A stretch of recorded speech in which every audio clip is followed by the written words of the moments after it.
clouds are here look like they're moving this direction.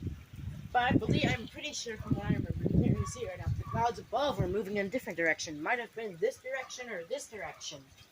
Because they're moving in different directions, if they collide with each other, that's going to make a supercell. Well, not make a supercell, but it's going to cause rotation in the clouds. And that rotation in the clouds could make a supercell, potentially.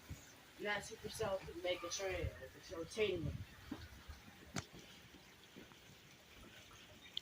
With my math, I can estimate that the clouds are moving at about 55 miles per hour.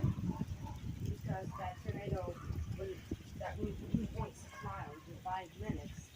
If you do the math, that's about 55.2 miles. So that was like